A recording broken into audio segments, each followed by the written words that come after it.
कैसे लगता है जब हमारे साथ काम करता हुआ कोई भी एम्प्लॉई को कंपनी किसी भूल के बशत या किसी कारणवशत सस्पेंड करता है। जाहिर सी बात है, हम किसी को अच्छा नहीं लगता है। अब जरा सोचिए, शायद उसने गलती किया भी हो और उसको पनिशमेंट भले ही मिल रहा हो, लेकिन उस गलती के ऊपर वो किस लिए वो गलती किया या उसका गलती का क्या वैलिड रीजन है और क्या वो सही में गलत है या नहीं भी है, इसके ऊपर उसकी फैमिली का कोई दोष नहीं होनी चाहिए। उसका फैमिली का किसी भी मेंबर का कोई हाथ नहीं है। तो इस कॉन्टेक्स्ट में उसकी फैमिली की कोई रोल नहीं है।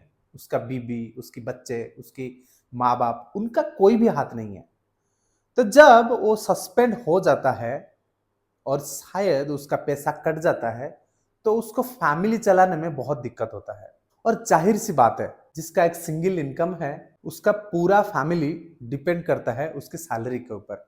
जब वो किसी कारणवशत उसका सैलरी आना बंद हो जाता है, तो फैमिली डिफिकल्टी में आ जाती है। उसका ईएमआई नहीं दे पाता है, उसका घर का राशन, मेडिकल के खर्चे, पेरेंट्स का मेडिसिन, वो सारे जो ट्रांजैक्शन है, वो सारे जो डेली रूटीन एक्टिविटीज है, उसको करने के लिए दिक्कत आ जाती है। तो अल्टीमेटली जिस भूल अभी तक साबित ही नहीं हुआ है, उसके कारण उसका फैमिली दिक्कत में आनी नहीं चाहिए। इसीलिए कोई भी एम्प्लॉय अगर नौकरी से सस्पेंड होता है और उसके डिसिप्लिनरी प्रोसीडिंग चलते हैं, उसको एक अलाउंस मिलता है।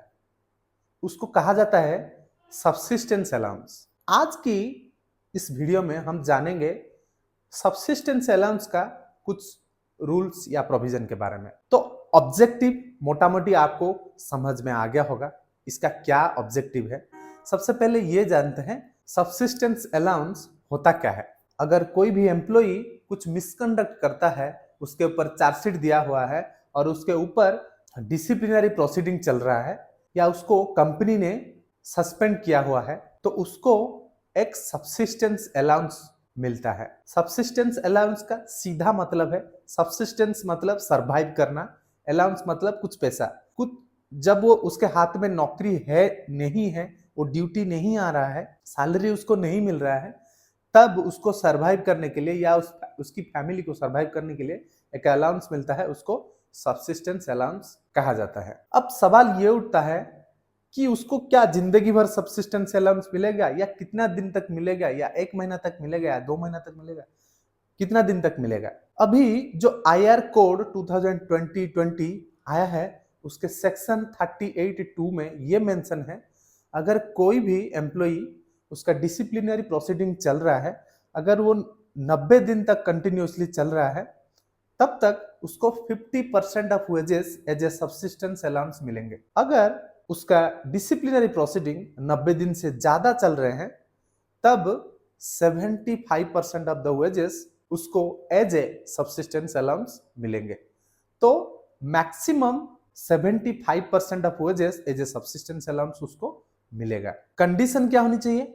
सबसे बड़ा कंडीशन, वर्कमैन की तरफ से जानबूझ के कोई भी गलती नहीं होनी चाहिए इस डिसिप्लिनरी प्रोसीडिंग को एलोंगेट करने के लिए या इसके टाइम पीरियड को बढ़ाने के लिए। अगर ऐसा होता है तो उसको सब्सिस्टेंस अलाउंस नहीं मिलेगा। दूसरा, जो भी सस्पेंशन ऑर्डर का जो भी कंडीशन है या जो भी रूल है, उसको फॉलो करता हुआ होना चाहिए। जनरली सस्पेंशन ऑर्डर क्या होता है, उसको ये बोला जाता है हर दिन उसको आना रहता है, एक पर्टिकुलर टाइम पे उसको पंच करना रहता है या अटेंडेंस लगाना रहता है और उसको घर चला जाता है। अगर वो नहीं करता है तो उसको सब्सिस्टेंस अलाउंस नहीं मिलेगा।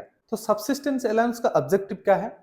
पहला ऑब्जेक्टिव ये है, जब तक उसका मिसकंडक्ट प्रूव नहीं हो जाता कि ये एक्चुअल में एक चार्ज है, एक मिसकंडक्ट है, तब तक उसकी और उसको फैमिली को कोई भी दिक्कत नहीं होनी चाहिए सैलरी के कारण।